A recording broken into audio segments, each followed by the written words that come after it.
the Upper Bann election.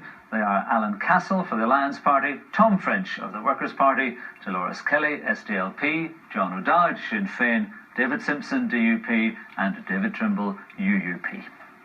You're watching BBC News. Unlike the 2001 parliamentary election, the Alliance Party has decided to field a candidate.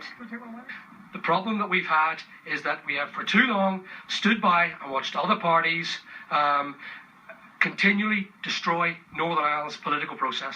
For Trimble in the last Westminster election in an effort to save the Good Friday Agreement, and they also feel that that has been abused. So we're hoping that all those voters will come back to us. If there's anything, please take a read and see if maybe can consider the Alliance Party.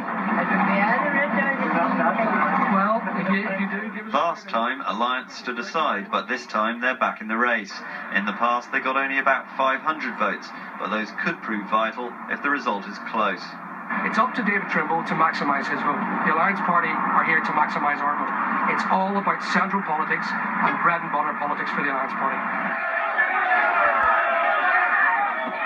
4 years ago, there were rowdy scenes as David Trimble was jostled by DUP supporters when he left the count at Bann Bridge.